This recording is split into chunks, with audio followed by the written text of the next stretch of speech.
Okay, Sarah, we're live. Ball is yours. You're on mute. Magandang gabi po sa ating lahat. Magandang umaga, good evening, good morning to everyone. Tonight, Bayan is hosting this educational discussion that will draw historical lessons farther back than the U.S. invasion of Afghanistan in 2001 and the U.S.-backed insurgency against the Afghan government in 1979, to include a much-needed perspective on the continuing legacies of colonialism and the various forms of imperialist wars inflicted on the region.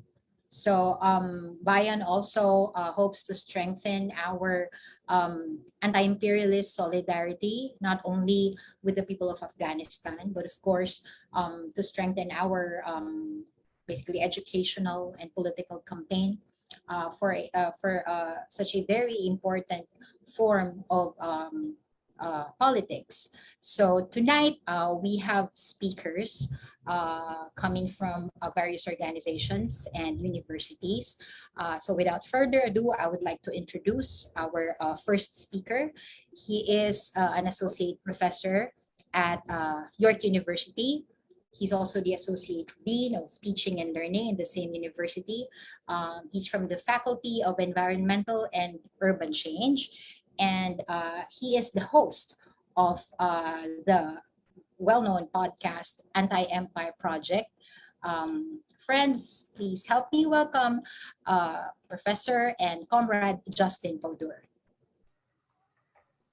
Thank you, Sarah. Thank you to everyone, to everybody who's here today, and to the organizers for inviting me.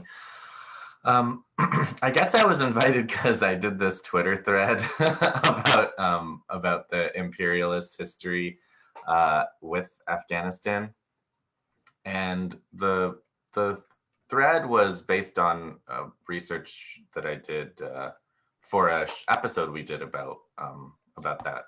The so-called Anglo-Afghan wars. Although when you look into it, you realize all of these words, all of these imperialist phrases are some kind of propaganda object. The whole idea that there was an Anglo-Afghan war, it almost sounds like these two armies met somewhere in the middle between Afghanistan and England and duked it out to decide, who was going to get some benefit or something. And of course, that's not how imperialist wars go, and that's not how these Anglo-Afghan wars went either.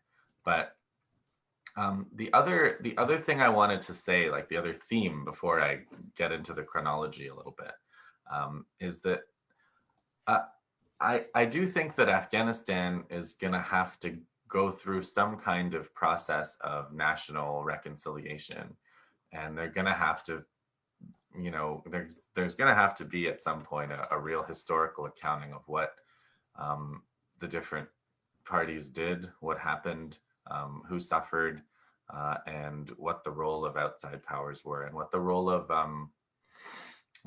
local people working with these outside powers was. Because the way that this war has concluded was basically that pretty much most of the local agents of the U.S. stopped fighting on behalf of the U.S. or switched sides. And that does seem to be how most imperialist projects come to a conclusion. And so I think we have to kind of look at history. Maybe it helps to look at history in that way, like as a struggle of some kind of national project against some kind of imperial agenda. So the imperial agenda for the British in the mid 19th century was they had this prize of theirs, India, which they understood to belong to them.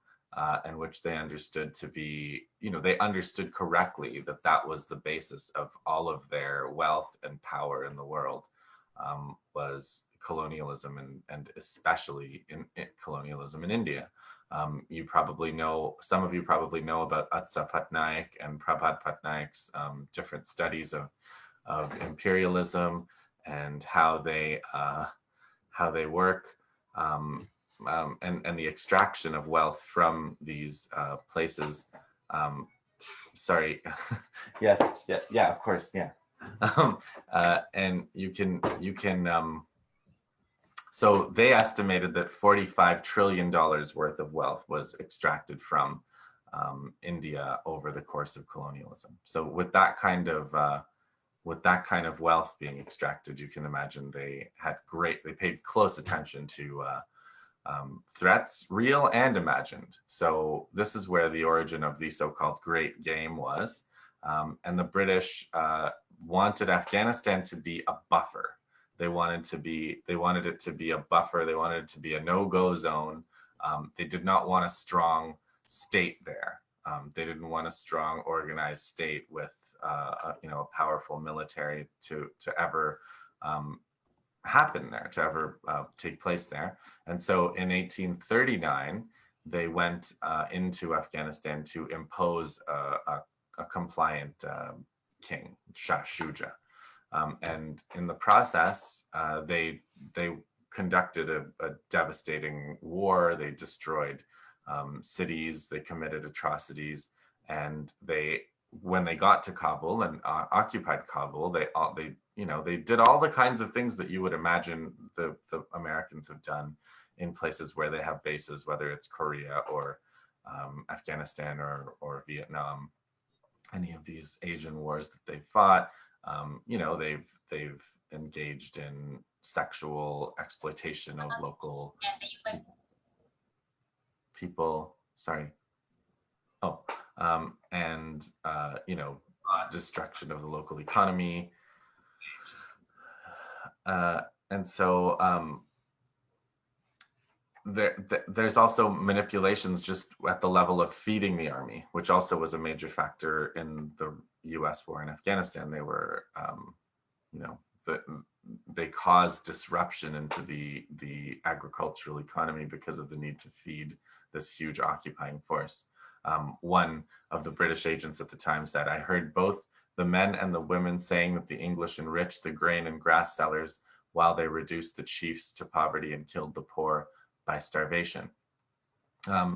So the British were so, their occupation was so horrific that in a short amount of time, the Afghans united and decided to throw them out of Kabul. This was despite the fact that the British were trying to buy off the chiefs. They mistreated their own allies to such a degree that many of them switched sides. Again, a pattern that you see happening today. And so they lost control of Kabul. They were driven into retreat, and on their retreat, they did a lot of atrocities. And the other thing in 1842, when the British retreated, they did a lot of this self-victimization. And this is where, a lot of these images of like, oh, the Afghan people are so tough and they're invincible and they're savage, they commit all these atrocities. In fact, the British committed far more atrocities than Afghans could have dreamed of in 1839 to 1842.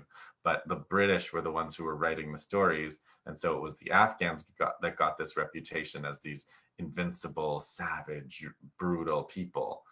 When they were the ones who were invaded, they were the ones who were being slaughtered, and yet it was Afghans. And so when they did retreat, the British reorganized themselves again because they have this buffer zone idea. They decided if we can't take Afghanistan, we can at least destroy Afghanistan to such a degree that it won't be able to threaten our prize being the colony of India that they had already plundered and subjugated. So some of the things that the members of this so-called Army of Retribution of 1842 recorded include things like, the British army left Ghazni as a heap of ruins as the sun set on the city of Shah of Shahs. Ghazni was lost in the darkness of the night, to be forgotten by history.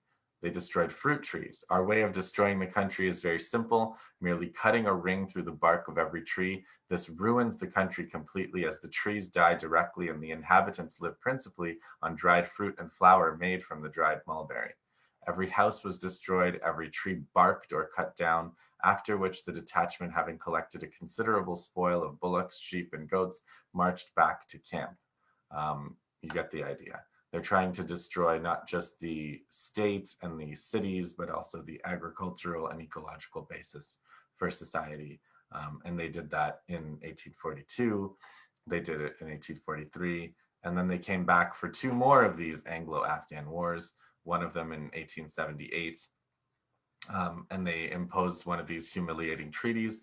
You know, the Philippines has had humiliating treaties imposed on it in the past in the same period. So you guys, you know how these work.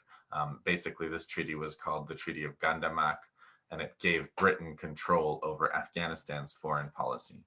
In 1893, one of these British lords, Mortimer Durand, went to impose another thing called the Durand Line, which divided the traditional Pashtun homeland into a British India side, now Pakistan, and the Afghan side, which also has been a real source of conflict, like many colonially imposed borders, which were imposed for imperialist ideas of defense or, you know, defending their colonial interests that then become a conflict after independence. So Afghanistan fought a third war against the British that ended in 1919, and that was the third Anglo-Afghan war. But in that war, Afghanistan won its independence, foreign policy independence. It was always nominally independent from Britain. And then this is where, like, the 20th century modernizing project of different Afghan governments clashes with imperialism. So Amanullah Khan was the king who won foreign policy independence in 1919, and he was known to be a modernizer. He's still popular, I think, in Afghanistan. And he ruled for 10 years before the British figured out a way to regime change him and impose a different king. There was a succession of them before Zahir Shah. So Zahir Shah, you know, another mixed record, but he ruled for 40 years, and there was some kind of what they call a democratic opening in 1964, and there were 4 different prime ministers over a period of a decade, and that's when the U.S. takes over the imperial role for Britain. So the U.S. starts to interfere, and the U.S. obsession, whereas Britain were obsessed with a buffer zone in the 19th century, the US obsession at this time was anti-communism. The US obsession was to make sure that the left wing did not come to power. They were sponsoring their own politicians, and they were encouraging their politicians to manipulate the process, right? Like have meetings when the leftists weren't there, or you know, arrest them, exclude them in various ways. So political parties were also illegal. In any case, Zahir Shah was overthrown by his cousin, Daoud Khan, and Daoud Khan also tried to walk this middle road for a while before finally deciding that he was going to get rid of the left, kind of cleanse the left wing once and for all. But the left acted first. They overthrew Daoud in a coup in 1978. And that's when the anti-communist goal of the US turns into a war project. So that's when the landlords that were dispossessed by land reform by the left-wing government of 1978-9, they are organized to start a counterinsurgency. To start an insurgency against the government, and that insurgency is what turned into the Mujahideen, and the Mujahideen were kind of organized to destroy that state, which they did with a lot of help from Pakistan, China, Saudi Arabia, but ultimately the US. The US was providing the funding, the direction, and the overall goal of the destruction of the state. And when the state was finally destroyed by this campaign in 1992, the Mujahideen took over. And the Mujahideen were so destructive, they're so dedicated to destruction of organized life, that they could not and did not build anything or create anything to replace what they destroyed. And it became so chaotic that basically Pakistan reorganized one of their allies, a new generation, and this was the Taliban, starting in 94 is when they started to have gains. By 1996, the Taliban had taken over most of Afghanistan, not all. Some of the Mujahideen retained base areas and military forces, notably one warlord named Ahmad Shah Massoud, whose son may or may not have tried to start an armed resistance and then capitulated today or yesterday. We'll wait to see how those reports pan out. So the Taliban were in power until 2001 and until this invasion by the US. And then we get to this period of the US in Afghanistan. Two last things that I wanted to say. One is people are inclined, anti-imperialists are often inclined to ask this question, well, what's in Afghanistan that the imperialists want? You know, is it minerals? Is it natural gas? Do they want to build pipelines? Do they want bases? And one of the points that I think is really important is, from an imperialist perspective, there are no unimportant places. There are no backwaters. There's always a drive to control, to ensure that imperialism is in charge of every square inch of the Earth's surface. And they also want to make sure that there is no effective resistance to them or independent base of power. And in Central Asia, obviously, that's key. I mean, they're upset. Imperialist planners like Brzezinski are obsessed with that kind of chessboard, global chessboard and geopolitical type of thinking. The other thing is the idea that, I guess it's related, but the idea that the idea of the US, like, because the Taliban have won, that this is like some kind of controlled policy by the US. And of course, the US will try to control everything and also try to spin everything. But this, I do not believe that this is what the US wanted to happen. And I believe that if the US could have kept its drone bases and all of its assets in the country, it certainly would have. So this is not what the US wanted or how it wanted it to happen. So, whatever happens next, I think this is worth studying as a defeat of the US imperial project.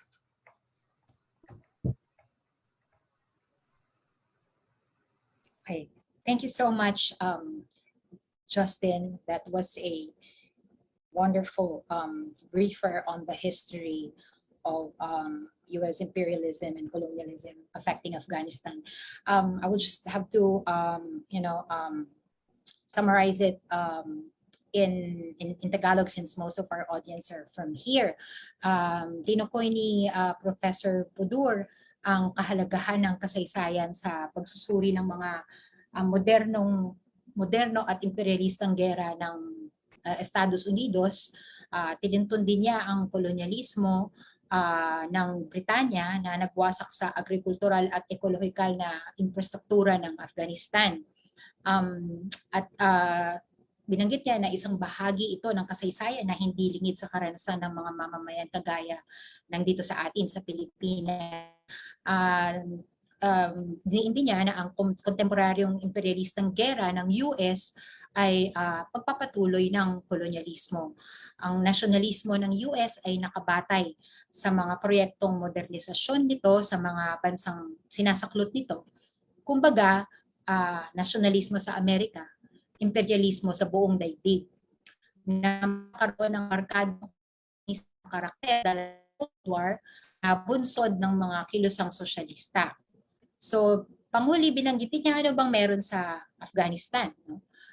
At sinabi niya na walang hindi halagang lugar mula sa perspektiba ng imperialismo. walang hindi sasaklawin at walang hindi sasaklutin. Kung kaya't mahalaga ito sa ang mga implikasyon nito sa mga kilusang anti-imperialista. At para naman sa ating, for our next speaker is a professor of political science at Brooklyn College, City University of New York. He's also the chair of the political science department, and he's a visiting professor at the University of Johannesburg in South Africa. Currently, he's the chair of the International Committee of the Professional Staff Congress, the union at CUNY.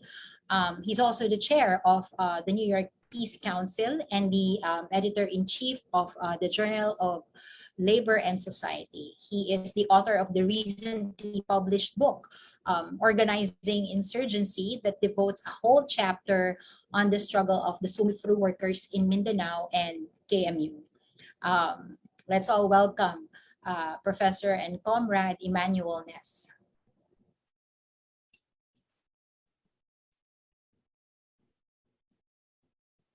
Thank you very much, Sarah, for inviting me to this important event and panel.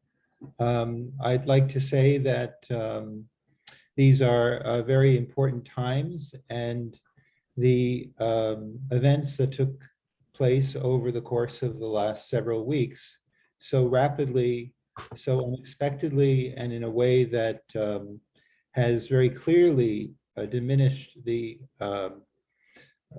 power of the United States and its Western allies, NATO and so forth, as well as many of the countries that formed an alliance against, I would say, the people of Afghanistan.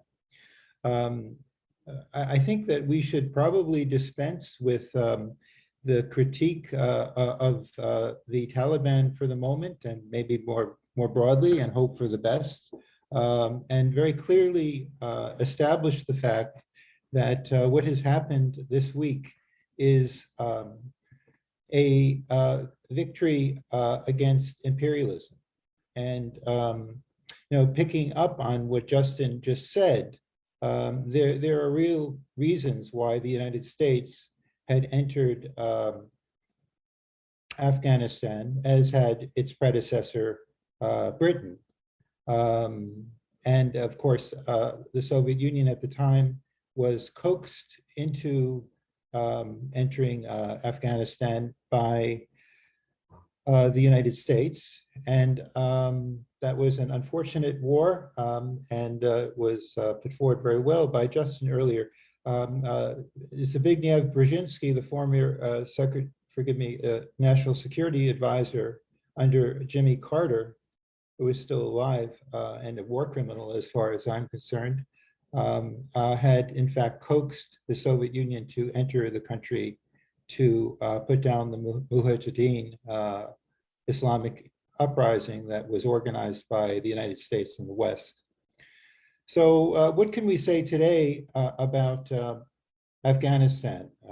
Well, I think I will focus on the last 20 years war of really what is a 40 years war, a war that was extremely damaging on the people of Afghanistan, and a war that would not have happened without the United States and NATO, a war that would not have happened with the support of Britain and its, the allies and so forth, and one that really did have strategic consequences. I mean, let's not forget that Afghanistan is at the crossroads of really Asia, between China, India, and Russia today.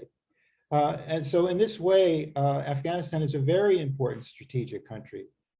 And, just picking up also on Justin, that in the 19th century, Afghanistan was a major place where the British Empire gained access to opium to sell to the Chinese people and people in East Asia, to basically contribute to the intoxication of the entire population or not the entire population, but large shares of the population, and that opium does play a major role in Afghanistan, and it still does, and we hope that this will come to an end today. And so I just want to start, I guess I started already, but I want to make and kind of drill home the point that this is a war of national liberation. Afghanistan has been under the tutelage of the United States explicitly for 20 years. And over 100,000 people have lost their lives, people in Afghanistan. The United States has occupied the country and has fought a war, a very debilitating war, ensuring that, in fact, the opium crops continue to be cultivated, because that was a very important source of income for the funding of the war and to continue the occupation. I mean, people talk about trillions of dollars spent. Well, I think the United States probably did extremely well as people who are highly corrupt in Afghanistan in cultivating opium for trade in Europe and North America.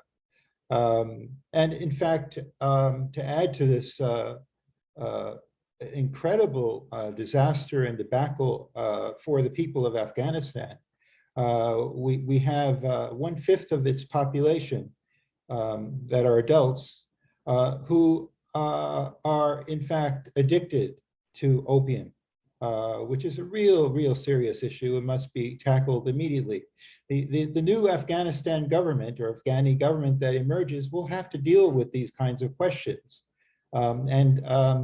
I think this is one of a crucial issue. Another is the fact that Afghanistan is, people say amongst the poorest countries. I've always known it to be the poorest country that one could call attention to in the world. We have Haiti, we have countries in Africa, etc. But Afghanistan is a very poor country. I mean, how can you imagine a country that has been in war for a period of 40 years to have any infrastructure, any schools, any hospitals, any roads, the capacity to serve its the crucial healthcare needs of the population? It was just impossible. So from a rudimentary perspective, irrespective of the parties, and I've taken this position over and again, that the most important point here, especially in an imperialist war, is to bring that war to an end and have the people in the local region prevail. And notwithstanding the names of the parties that have won the war, this is absolutely an anti-imperialist victory that we should all have some feelings of happiness, and I certainly am very sanguine by the consequences that could take place. Here in the West, there is all this talk, and I'm telling you, and money that will be going into a lot of programs to erode and mitigate and ensure that the Afghani government that emerges fails and does not succeed in its development program. One, for instance, important critique has been, and we all agree, that women should have rights and so forth, although they should not be imposed by Western powers and so forth. But the fact of the matter is that women did not have rights in Afghanistan. It was only the ruling class in Afghanistan and a few others in the green zone of Kabul who actually were able to have the right to go to school, to go to work, and to go and so forth and so on. And the new Afghan government that came to power promised that it would continue to permit women to have rights. Yet at the same time, the media, worldwide media, not just national US media, worldwide, European, throughout the West and throughout the world, are talking about women's rights. And, my view is that, the fundamental right that we have is the right to life. And I see this as, and I think multiple people, as an example of the ways in which women can gain rights. They won't see their children die in a war. They won't see their children addicted or sold into the sex trade. These are human rights. These are rights that women care about. The kinds, and women will be having the right, we would hope, to expand upon what they, the very small segment of the population that had a certain degree of rights. Make no mistake about it, the new government coming to power is not a socialist government. It's an emirate. It's an Islamic state. Well, there are many religious states throughout the world. It appears to me, based on the information, that the state will be rather moderate as opposed to having a more fundamentalist ideology. It appears that this state is a product not just of the Mujahideen and the Taliban and the Western powers in this sense, and the Middle Eastern powers, but also a product of a national reconciliation process that is in the process, which is taking place right now. If anyone saw the footage, I don't really watch television, but I saw footage. The only shots that I saw fired, of course, people in wars die, and that is a unfortunate necessity. But the only shots I saw that were fired were at the airport by American troops at people trying to leave the country and were holding on to planes and so forth. So that, it just shows you the degree to which the United States cannot even be an ally to its own lackeys in Afghanistan, many of whom have made money hand over fist and were, running away to the airport with, cash in their bags. So I think there was a report that former President Ghani went to the airport days before the victory of the Taliban with 4 trucks filled with, or 4 cars filled with cash. So we're really looking at the end of a kleptocracy that existed. And one would hope that this new government that emerges will at least take into consideration the basic human needs of a population that has an average age of 18 years amongst its 40 million people. It's a fairly large country, in fact. All this to say that when we examine Afghanistan, we should do so on a number of different levels, the meta level, the meso level, and the direct understanding of what is really occurring on the ground. Within geopolitics, this is a defeat for American and Western imperialism. I think we should say American imperialism. I think also that the United States did have very close connections with both sides in this war and wanted to see this war continue. Many of its leaders did. Certainly under the administrations of Bush and Obama, there were concerns with continuing the war. As many will recall in 2009, President Obama expanded the number of US troops to Afghanistan to over 50,000, 60,000 people, military people. And this further, undermined the country's efforts to become a independent state. So, I think this has a lot of parallels with other countries around the world. I think in some respects, Afghanistan is a quintessential example of US imperialism, the form that the US takes, where they have puppets that emerge or are put into place by the Americans that have to be vetted by the State Department or the CIA in order to gain access to the government. Many are trained in the West. Now that is not the case anymore. So the war just gave fodder for the US government and its allies to continue to stay there, to occupy this geostrategic place that allowed them to restrain the people of Afghanistan from advancing their own national interests and community interests, that undermined social services, that killed 100,000 people over a period of 20 years.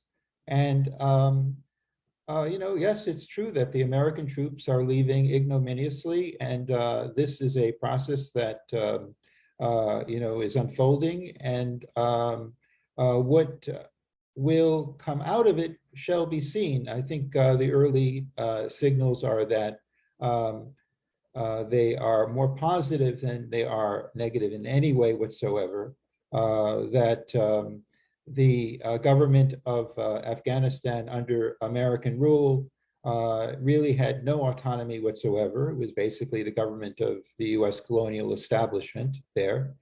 And, we would hope that, the population can prosper.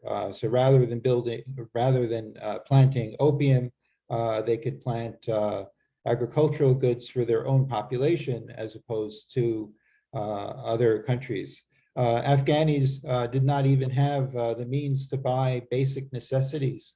And by this, we're referring to food, medicine, the ability for, to have shelter, healthcare, and so forth. All in all, I take succor in this unfolding of events. I think it's a very positive thing that the war comes to an end very quickly without a major spilling of blood by one group of people against another, all really in some respects innocent people who are fighting a war that is essentially established by the West. The West wanted to continue the war. They had no interest whatsoever in ending it. This is crucial to understand. By continuing the war, the United States can stay there. By continuing the war, NATO can stay there, and so forth.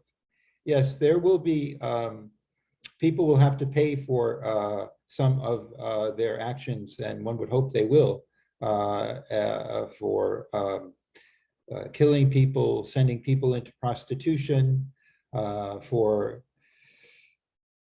contributing to addiction of opium, killing, maybe we're talking about really 2 to 3 generations of the population has been completely subordinated by this war. There's so much more to discuss, but I am limited by time, and I want to keep, as we say, to the rule. And I will close here only to say that I do believe, and this is the major point, that yes, socialists did not win in Afghanistan, but socialists are fighting in other places around the world for power. And this should give us a certain sense of hope that there will be victories that we shall see if we continue to be resolute in places like the Philippines, in places like South Africa, in places throughout the world where there is a struggle against US imperialism. And so this is a happy day, and I think we should celebrate the removal of the US presence as well as NATO's presence, and hope that this is an example. Only our desire would be that in the future and in our lifetimes, we will see a socialist revolution. Once again, this was a very peaceful end to the war. Thank you very much, and it's been a pleasure. And if there are any questions, please let me know. Thank you, Sarah. Thank you so much, Manny. That was really a fantastic presentation. Bilang pagsusuma, nabanggit ni Professor Ness na mahalagang sipatin ang nagaganap sa Afghanistan mula sa perspektiba ng digmang bayan para sa pambansang paglaya. At diniin niya na yung naganap sa Afghanistan at nagaganap pa hanggang sa ngayon ay wala sa plano ng US imperialism at hindi ito pabor dito. At mahalagang wakasan ang imperialistang gera at manaig ang mamamayan sa rehiyon na sinasalakay ng US at ang Afghanistan sa pagkakataong ito. Malinaw rin na isang puntos para sa pandigdigang anti-imperialistang kilusan ang naganap, ano man ang lumalabas na propaganda tulad ng kawalan ng karapatan ng kababaihan, walang edukasyon at walang infrastruktura, mga hospital, paaralan, etc. Ito ay mga kondisyon na pinalala at pinanatili ng imperialismong US habang sakop nito ang Afghanistan. Hindi sosyalistang gobyerno ang Taliban, ayon kay Professor Ness, isa itong Islamic Emirate. Bagamat sinasabi ng estadong ito na lumayo na raw sila sa dati nitong pinangahawakang fundamentalismo. At kung gayon, ayon kay Professor Ness, maaari ring sipatin ang bagong development na ito, ang Taliban bilang produkto ng isang national reconciliation process o proseso ng pambansang pagkakaisa at dapat lang na maging responsable ang bagong estado sa pagpapatupad ng karapatang pantao at wakasan ang maka-imperialistang gera. At magiging makabuluhan ito ang development na ito kung lalo pang paigtingin ang pagkakaisa ng mga kilusang anti-imperialista at sosyalista sa buong daigdig. Maraming salamat muli kay Professor Manny Ness. Ang susunod naman nating, bago ko ipakilala yung susunod nating tagapagsalita, gusto lang nating batiin ang mahigit 100 nating kasama sa Facebook Live at ilan ba yung participants natin dito? Halos, I think meron tayong 54 participants dito sa ating Zoom. Magandang gabi, magandang umaga sa ating lahat. Our next speaker is a veteran anti-imperialist and activist, and he is the coordinator of the United Anti-War Coalition, isang koalisyon na kabahagi ang Bayan USA. Please let us all welcome Comrade Joe Lombardo.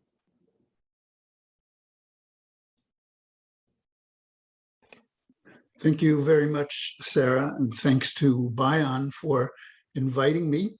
The name of the coalition that I'm a coordinator of is the United National Anti-War Coalition.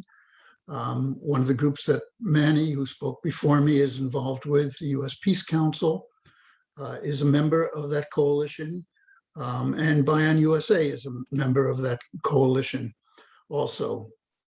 I've been in the U.S. anti-war movement for a very, very long time. As a young man during the Vietnam War, I was a staff person for the National Peace Action Coalition, different coalition.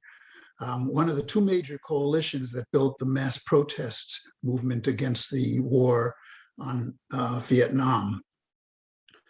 Today, it appears I'm living through the same reality again, as we see the Afghan collaborators desperately trying to board US planes and helicopters to get out of the country, just like it happened when the US was defeated in Vietnam.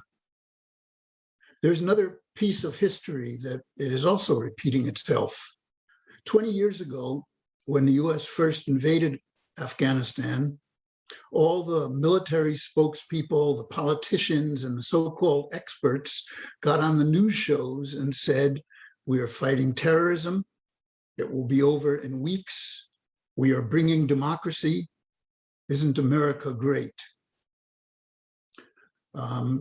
We in the anti-war movement said, no, it will be like Vietnam. It will be a quagmire. Stay out, US hands off Afghanistan. But the corporate news media didn't want to hear our views. They did not interview us, and they did not report on our demonstrations. 20 years later, we have been proven right, and they have been proven wrong. So as the Taliban marched into Kabul and the US puppet government crumbled, what did they do? The corporate news media interviewed the same military people, the politicians, and the same old supposed experts who were all proven wrong. And still, they did not interview us. They did not ask us for interviews. They did not interview the anti-war people who were proven to be right. So we can be sure the US is setting itself up to do the same thing over again. One definition of insanity is when you try to do the same failed thing over and over again and expect a different result. The US capitalist and imperialist system is clearly insane. It is a system where the top 1/10 of 1% of the population is wealthier than the bottom 90% of the population. And this is what they call democracy, which they are trying to spread around the world. How do they spread democracy? They do it with their military, with bullets, and with bombs. The US has troops in around 172 countries in the world, and it has 20 times the number of foreign military bases as all other countries in the world combined. After the US, it is the US allies, Britain and France, that have the second and third most foreign bases. These are the legacies of their own imperialist policies. What did the democracy that the US and NATO brought to Afghanistan look like? Well, it cost the lives of around 240,000 people. There have been massive numbers of drone strikes and bombings. Black sites for torture, such as Bagram Air Base, were created. Opium production skyrocketed under the US occupation, and 72% of the population live at or below the poverty level. Corruption was rampant, and much of the trillions that the US put into Afghanistan went into the pockets of the corrupt officials of the US puppet governments. In a survey reported by the Associated Press in January of 2020, only 33% of the population that was surveyed in Afghanistan wanted the US to stay in their country. In another poll, 80% of Afghans said they fear when they encounter the foreign occupation forces. This is the democracy that the US brought to Afghanistan and that they bring to countries all over the world as they try to dominate them. The defeat of the US in Afghanistan is an extremely important event for our movement, which seeks to bring about a world of peace and justice. The US has lost a lot of prestige among its allies and its foes. Resistance fighters throughout the world will look at the defeat of the US and see that it is possible to defeat the strongest military in the world. But the prestige of the US military and the entire system has also suffered a blow among the people of the US itself. We, the anti-war movement, are in a better position now than we were 1 month ago to say no more military interventions, bring all the troops home now, cut the military budget, money for human needs, not war, end the US sanctions, etc. We in the US movement must realize that things have changed with this defeat of US imperialism, and we must take advantage of it. We're not naive. We know that it is a big task.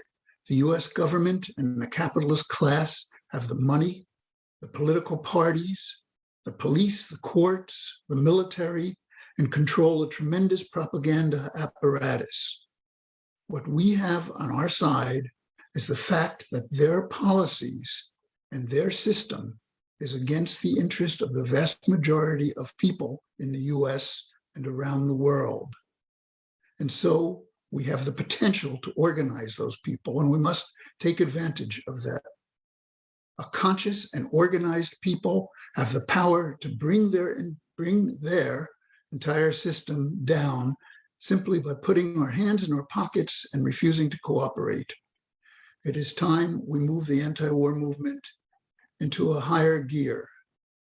And that's what we intend to do in the United States. Thank you.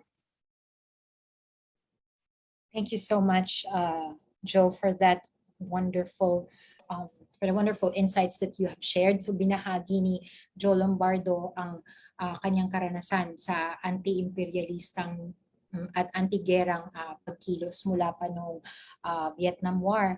At mula pa noon ay sinasabi na ng mga anti-gera at anti-imperialista na hindi totoo o isang sinungalingan ang paghahatid ng US, ang sinasabi nitong paghahatid ng demokrasya sa mga bansang sinasakop nito, kundi malinaw na isa tong gera. At binanggit din niya na ang ganitong katotohanan ay lagi na lamang pinipipit ng mass media, no? Ganon yung nangyari noong nagsimulang sakupin ng US ang Afghanistan, at binanggit niya na 2 dekada matapos nito, totoo nga yung sinasabi ng mga anti-gera at anti-imperialista nung panahong yon. At kung meron man tayong dapat na matutunan mula sa kaganapang ito, ay kailangan magkaroon ng mas malay at organisadong mga pagkilos, mga formasyon, mga organisasyon, at lalong-lalo na mas palalimin pa at pataasin ang mga adhikain ng mga anti-gera o mga anti-war movements, no? Lalong-lalo na sa Amerika, at gawin itong anti-imperialista at lapat doon sa mga kilusang mapagpalaya ng mga bansa na nag-aasam ng soberanya. Maraming salamat, Joe, kasama Joe Lombardo. At ang susunod nating tagapagsalita, siya na rin ang huli, ay walang iba kundi ang kasama natin mula sa Bayan USA. Ang tagapagsalita nito, nais nating tawagin si Bernadette Ellery.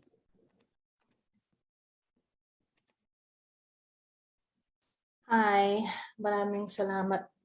Magandang gabi sa mga kababayan ko sa Pilipinas. My name is Bernadette Ellerin, and I'm happy to be here with Comrades Joe, Comrade Manny, and Comrade Justin from the US. There's a hurricane behind me happening in New York City. And I was invited to speak about the organizing we're doing in the US as part of the anti-imperialist movement here in the belly of the beast. So I think most of us know here that Bayan USA is an overseas chapter of Bayan Philippines. We were founded in January 2005 in California. And back then we were about 6 organizations. And now in 2021, we've grown to about 35 member organizations. And our representation is workers, youth, students, women, advocates, all of which we are arousing, organizing, mobilizing for national liberation of the Philippines with a socialist perspective. And so in 2005, that's some years after the latter invasions, US invasions of Afghanistan and Iraq, supposedly under the response to the 9/11 attacks. So I just want to make it very clear that we don't see ourselves as Filipinos in the US as solidarity for the Philippines. We see ourselves as part of the Philippine nation and integral to the struggle for national liberation, because the root causes of our migration here, why we're here in the first place, why so many of us, like myself, were born here, are the same root causes for the chronic crisis and social unrest in the Philippines that pushes people to leave, over 7,000 people every day. And this is enough, is a basis to organize Filipinos and Philippine solidarity from the US for national liberation. So even before the founding of our alliance in 2005, Bayan USA leaders and member organizations were already targeted by the US state because by then the Philippines was already designated by the US government as the second front to the war on terror, listing the CPP, the NPA as foreign terrorist organizations under the US State Department. So some of our members had already been visited by the FBI to inquire if we were linked with these organizations, and we were red tagged as early as then. Additionally, of course, the Abu Sayyaf, which was also gaining a lot of headlines back then after 9/11. Of course, we know the Abu Sayyaf was in the spotlight for kidnapping and murdering an American couple in the Philippines. The founder of Abu Sayyaf, Abu Bakr Janjalani, was actually recruited by the CIA to join the Mujahideens in fighting the Soviet invasion of Afghanistan in the 1980s. So since then, we have been, since that listing, we have been linking and raising. Now to 2021, what's happening in the Philippines to what is happening all over the world and what's happening here in the US. Since the listing as the second front, there's been more US military in the Philippines now under the guise of counterterrorism or really counterinsurgency. We know that the civil war has been happening since 1969, and up until such time the basic crisis in the Philippines is unresolved, that civil war is not going to end. So it also puts us here in the US under a microscope as well, as far as the work that we're doing in support of the Philippines and also in support of the movement to liberate the Philippines. So in the shortly after 9/11, the US Patriot Act also impacted Filipino immigrants here in the US, especially those who were undocumented or Tago ng Tago, TNT. And just for everyone's knowledge, there are about 4 million Filipinos in the US, and 1 million of that are undocumented or TNT. So 1 out of every 4 Filipinos are undocumented here. And most Filipinos here are workers, most of working in the service industry, and within the service industry, mostly in the healthcare service industry. So many workers, low-income workers in the healthcare sector, also in the food services and hospitality, hotel and food, as well as also back before agricultural sector. So we are the second largest Asian community in the US and the fastest growing. And so what we're doing today is really an extension of what we have been doing since 2001, which is linking and raising, seeing all of these things not as separate, but actually interrelated under US imperialism geopolitical strategy. The geopolitics in West Asia, aka the Middle East, are related to the geopolitics in the Asia-Pacific region.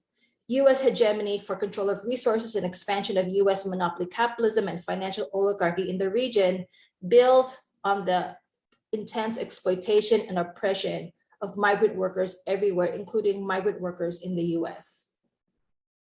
The Philippines is and was a launching pad for most US wars of aggression in West Asia and a refueling station.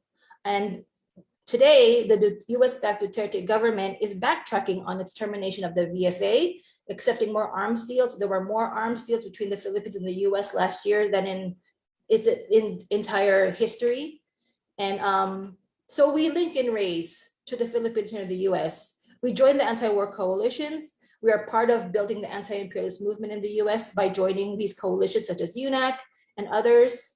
But we are also striving to be part of an anti-imperialist movement here in the US that is class conscious, especially working class conscious.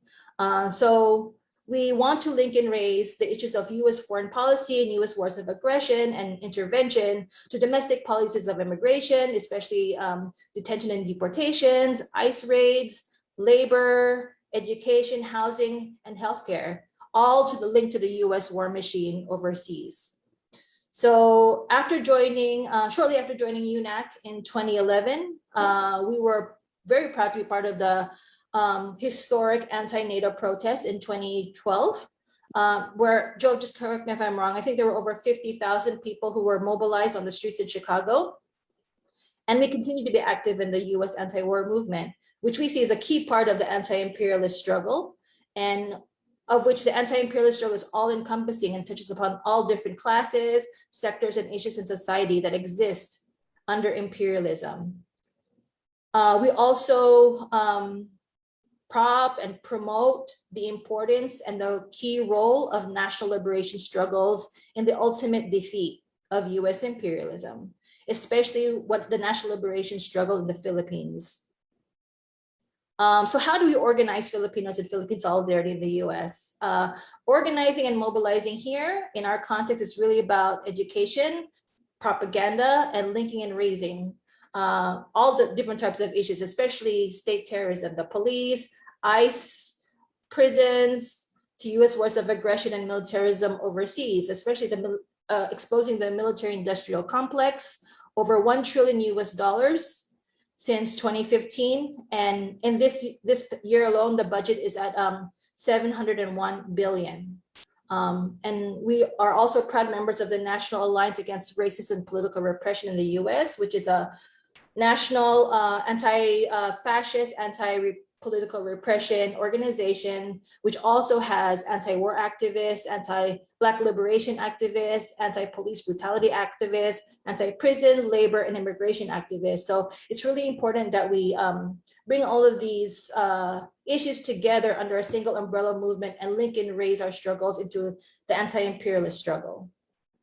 So we usually start in schools. Our base is younger Filipinos in the US. So we start with education about neoliberalism education and the war budget in comparison to the education budget, how the US military recruits directly from schools and communities, and usually poor working class communities of color, where many of our members come from. But now we are also organizing, not just in the schools, but also we're organizing in the workplaces. We're organizing Filipino low-wage workers, looking and raising the issues of wage, job security, and even labor trafficking, which is very prolific here in the US, and especially between the US and Philippine governments because of their economic agreements. Labor trafficking here in the US is very egregious. We're linking this to the negligence of the Philippine and US states and the reality of endless wars overseas to maintain the global monopoly capitalist system. So especially now in the time of the pandemic, the untenable economic crisis in the US that is unprecedented now, the rising inequality and domestic repression, which Joe and Manny talked about earlier. The task of building an anti-imperialist movement is very, very right, but we have to continue linking and raising, because if we don't, the tendency here by the US media and even the US education system is to keep all of these issues separate and really dumb down class consciousness here in the US and really keep the workers here very blind to what is happening overseas and how their issues are linked to it. So from the grassroots, we have to do a lot of education work.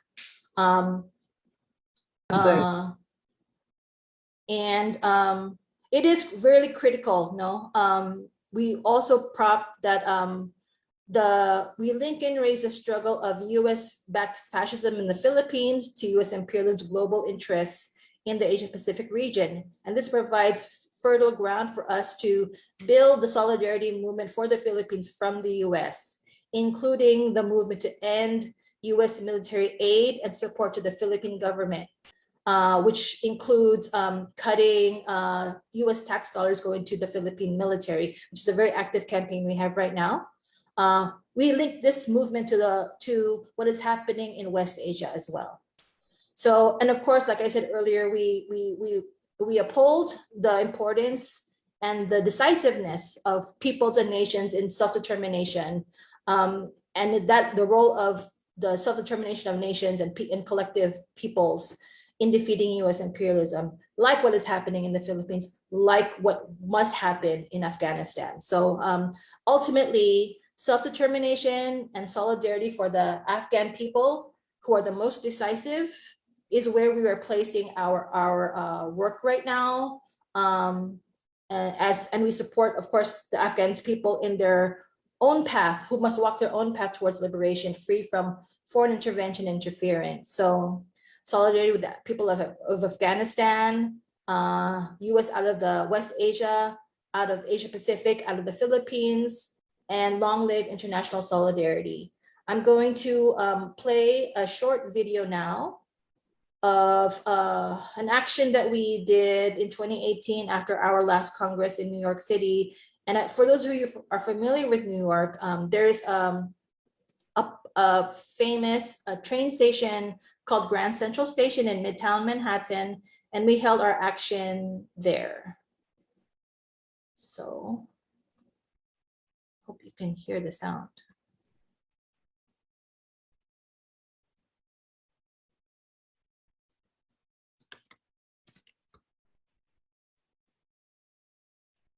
Can you see?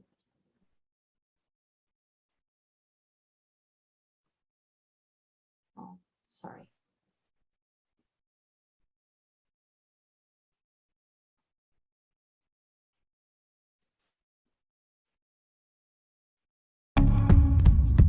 Is there sound?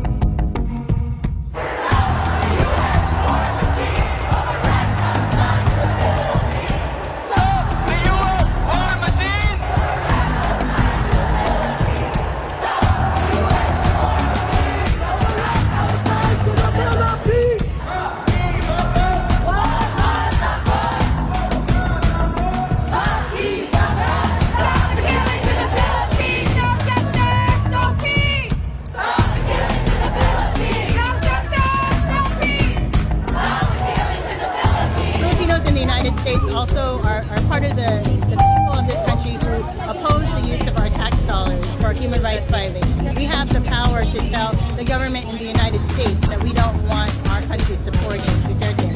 Hey people, can you see? Not for free. Not for jobs and education. Not for war and occupation.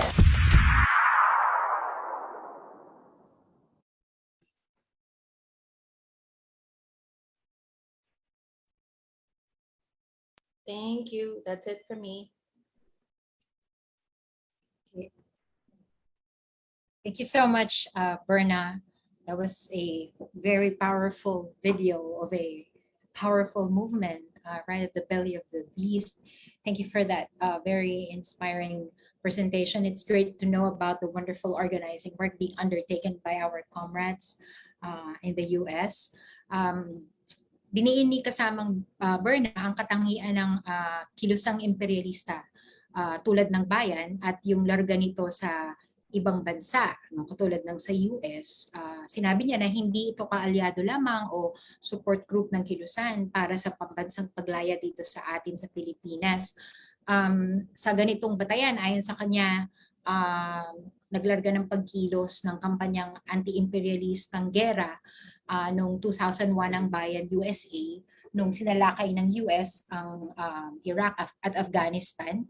At ito daw ay isang imperialist geopolitical strategy at kailangang maiugnay ang nagaganap sa gitnang silangan doon sa imperialist strategy ng US sa Southeast Asia. So yung sinasabi niya na mahalagang iugnay at iangat ang mga issue ng mamamayan tulad ng mga migrante na galing sa mga bansang inaapi at sinasaklot ng US doon sa pakikibaka sa pambansang paglaya at kaugnay doon sa pagsusuri na ang pinakamasahol na kondisyon na magbubunsod ng pinakamababagsik na pagbalikwas laban sa imperialismo ay magaganap doon sa tinatawag na weakest link ng imperialismo o ang pinakamahinang kawing ng imperialismo. At nakikita nating nangyayari ito sa kasalukuyan, lalo-lalo na doon sa mga bansa tinaguriang sa ikatlong daigdig. At doon nagtatapos ang presentasyon ng ating mga speakers. Nandun tayo sa yugto ng open forum.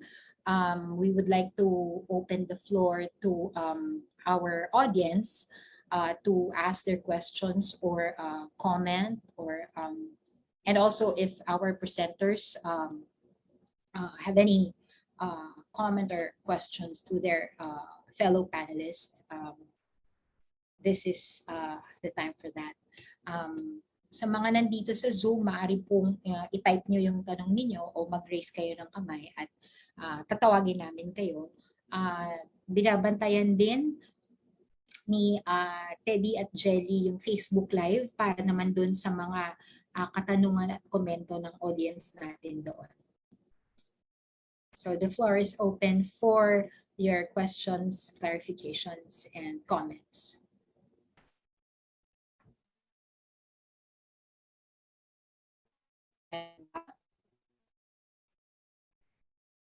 Yes, si Benjamin. Hi. It's a question for the panelists broadly, but I guess a little bit Justin, just because I'm also in Canada. So I think most of us have a good sense of the arguments that work against this sort of open imperialist reactionaries and imperialist liberals, but there's increasingly a movement to use Afghan refugees and diaspora to support or retroactively justify the occupation. So there's this campaign, for example, that I linked an article for in the chat. And they say the full-scale crisis occurring in Afghanistan is a humanitarian emergency that requires an exceptional and time-sensitive response. The Taliban cannot be trusted to respect human rights and the rule of law. We appreciate that Canada is a global champion in promoting peace, development, and human rights around the world. So for those of us, in places like Canada or other NATO countries, how do we create arguments, or how do we deal with this kind of justification for the occupation coming from Afghans and people who say that they have an on-the-ground understanding and who are concerned about their families or the loss of rights under the Taliban or whatnot? Well, I mean, I don't mean to be too instrumental about it, but as far as I'm concerned, like refugees, having the country accept refugees is like, I'm completely for that. So, whatever people have to do to get that is totally acceptable to me. So, as far as I'm concerned, to keep it as simple as possible, I would just say like anything that's in favor of war, including with the Taliban, is not gonna help Afghans at all. And anything like, if you want to say that this is a bad peace, as people say, like a bad peace, but it's a bad peace is still better than war. So, and it's war that drives the creation of refugees. It's war that drives the violation of rights, and including repression of women's rights. Like these things happen much more in war situations. So I guess I would kind of say the idea that refugees should be, Canada should be welcoming Afghan refugees. I think that's an absolute principle. Like, yes, absolutely. Like that's a complete that's a complete open door. There's no nuancing that argument from my perspective. But then as for the idea that and then just to keep it like absolutely clear, you can do anything to support the rights of Afghans, Afghan women's rights, Afghan human rights. You can do anything you want from here that doesn't involve war or occupation. And you can do that from anywhere. So I guess for me, like that would be the way I would argue with somebody is like, yeah, of course, we support refugee rights, we support mobility, we support women's rights. We just will absolutely not support anything involving war. And that includes, sanctions, all of these softer versions of war, which, I think there's a absolute humanitarian human rights and women's rights imperative to oppose all of those things. Thank you. Thank you, Justin. Does anyone from the panel, is anyone adding to that? Or Manny, Joe, Berna? Yeah, I'll say something if that's okay. Sure. First of all, on the people leaving Afghanistan, and they show these huge crowds trying to get to the airport. It should be clear that Afghanistan it has not been a good place to be for the last 20 years and longer. But for the last 20 years, definitely, I mentioned the numbers that were killed and the bombings and the lack of democracy and the corruption and the lack of jobs and the 72% poverty rate. And, if any poor, very poor country in the world, if a door was opened a crack to the people in that country and said, it is possible right now for you to leave this country and come to one of the more advanced capitalist countries like Britain or the United States, that door would be knocked down. Millions of people would come.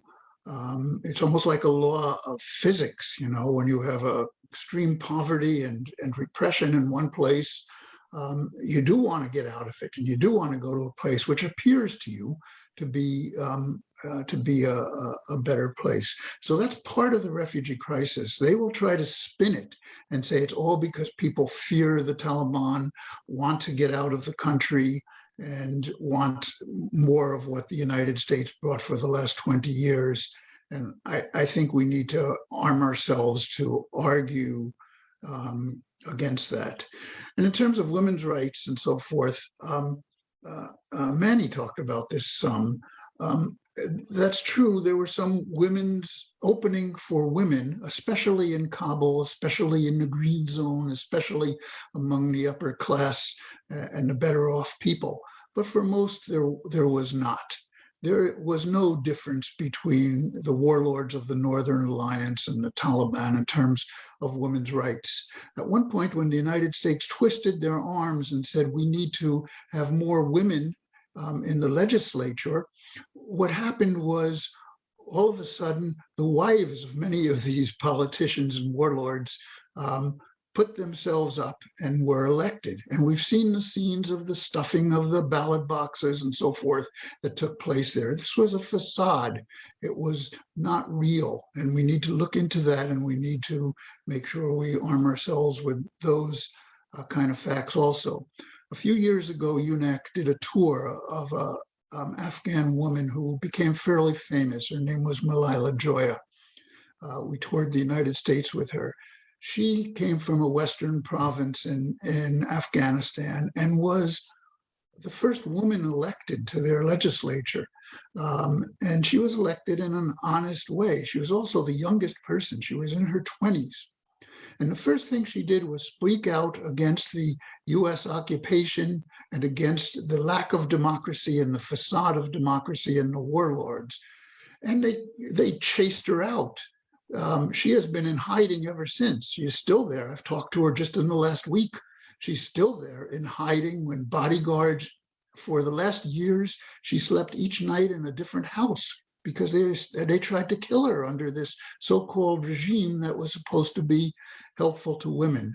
So there's a lot of lies and a lot of non-factual information that's out there. And we should know the US lies. That's what the propaganda machine is all about. There were no weapons of mass destruction in Iraq. The Gulf of Tonkin incident never happened. That brought us into Vietnam, where 4 million were killed. So we need to arm ourselves to argue against these things. Okay, thank you, Joe. We have, I think we have room for 3 more questions. And I think we started 5 minutes late, so we have, 10 minutes more for those 3 questions. This one is easy. This is from Ao Santiago of Bayan Central Luzon. Given that the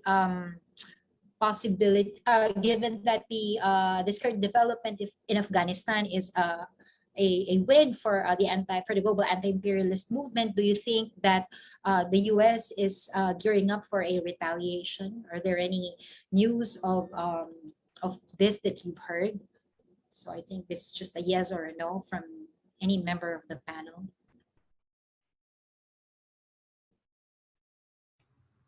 Yeah, I mean, I think so. I think they're always very vengeful. They're always try to punish anyone who establishes some independence from them. Trump, I think, said we should bomb the bases to smithereens. I think so. That's like an indication of what the right-wing criticism of this looks like.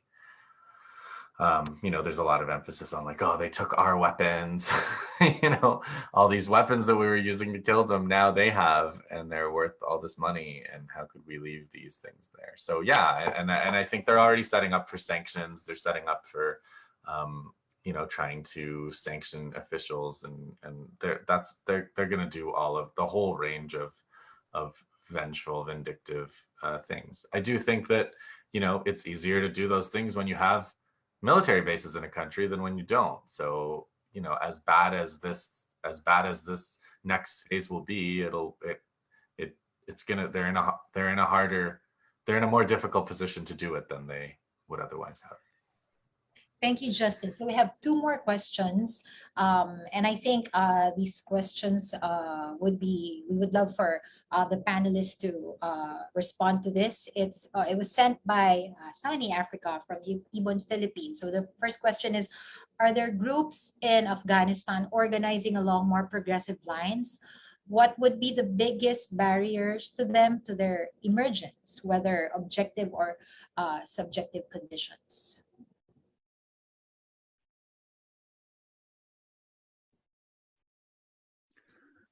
Do we know of any group there? Are we connected with any of the groups? I'll just say, I don't know of any group there. I know Malala Joya does have some organization, but I don't really know much about it.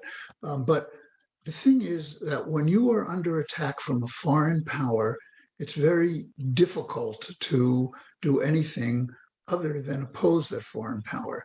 If you look, for instance, during World War II, when the Nazis attacked the various European countries, the various socialist and communist parties, instead of doing propaganda around socialism and communism, they all went into the underground to fight the Nazis in their various countries. It is only with the leaving of these foreign forces that such a movement can develop. And I'm sure we will see such a movement in the future. Thank you, Joe. Anyone else from the panel? Berna or Manny, Justin?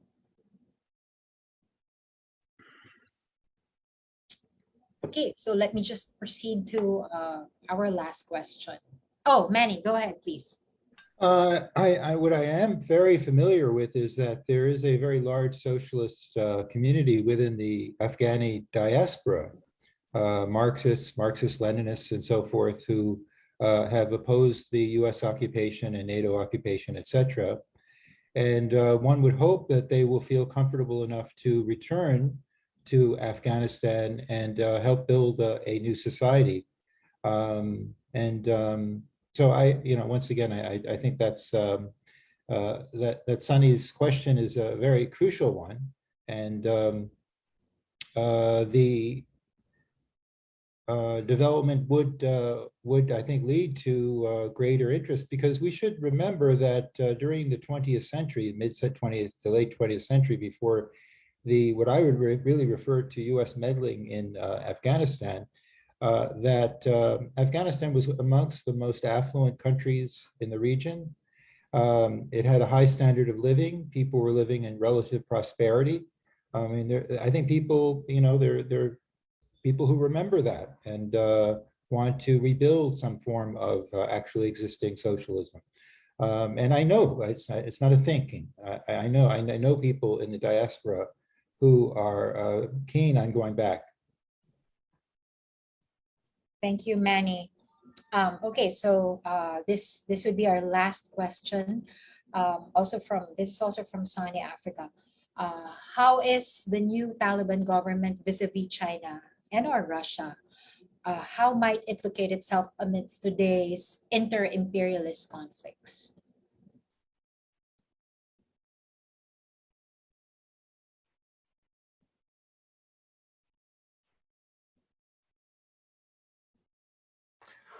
Well, I don't know if I agree that there are inter-imperialist conflicts, but I guess that's a theoretical question. But as far as the relations with China are pretty good. I mean, the Taliban were in China before they took over the whole country. China supported the Mujahideen going back to the 80s, along with Pakistan. You know, the Taliban, of course, are close to Pakistan, have always been, you know, in the, at least the 25-year-old version of them, they were, you know, arguably a Pakistan proxy at that time. Like they were, you know, being run by ISI. They, you know, what I've heard is that they're more independent now, although there's still significant Pakistan backing. Russia, it's similarly, you know, I think they are a little bit, they have better relations with Russia than they have ever had. So it's, and that's partly because the relations between China and Russia and Pakistan are all better than they were. So the US, again, you know, the US Brzezinski plan is that China and Russia must never be on the same side, right?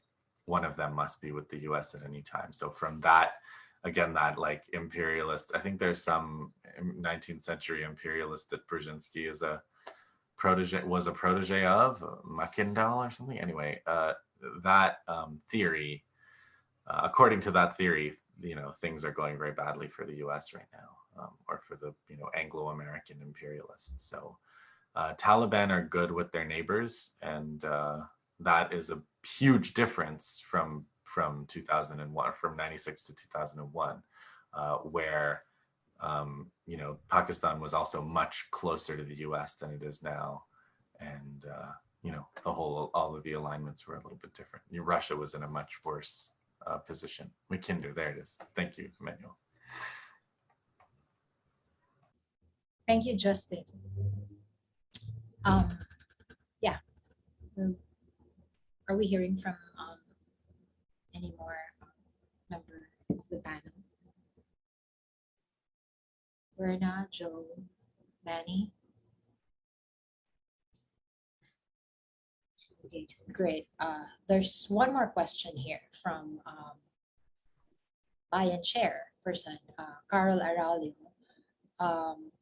So her question is, was there ever a time when progressives ruled Afghanistan, or the progressives were a major force in the Afghani political landscape? Yes, absolutely. Like right up until, in some ways you could say right up until 92. So, you know, there were progressives, you know, unfortunately, some of these progressives were killing each other and enacting coups against one another. But there were definitely progressives, you know, from Amanullah Khan, I would argue quite a bit of Zahir Shah's time. Dawood Khan had progressive elements, Taraki, Amin, Babrak, Najibullah, all of them had progressive policies and a degree of independence from imperialism. That it's only the 92 on that is completely reactionary and imperialist and destructive. yes, Ben, and I'm here. I've got my can of worms and it's open, and I'm here for it. Yeah. So. Thank you, Justin. So, does anybody want to add to that? Okay, so I think there are no more questions here on the chat. Nobody's raising their hands, and well, it's time. So may we just ask each of the panel members to give us their parting shot, and then we end.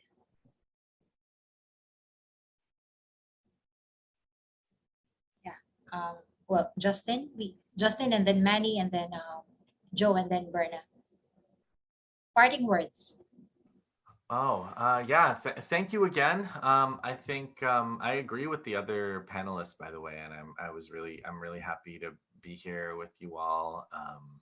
You know, we're obviously all going to be watching this very carefully and helping however we can. So it's really, really cool to be part of like even though I'm here in like Toronto, where you know, in residential schools, mass graves are being dug up of Indigenous children. Like, being allowed to be part of a South-South solidarity project like this is a real honor for me. So thank you.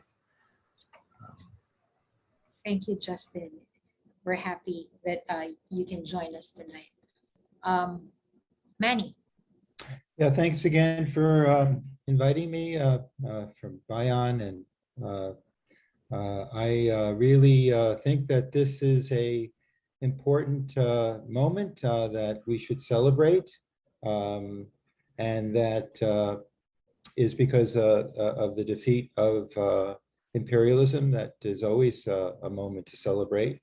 And I just want to reinforce the point that, you know, this taking of power by the Taliban was done, I think, as Justin pointed out, with almost no shots fired. And it was done in a very peaceful way. You know, you think of the Soviet Revolution of 1917. Initially, it was peaceful. Obviously, it became much more contentious later.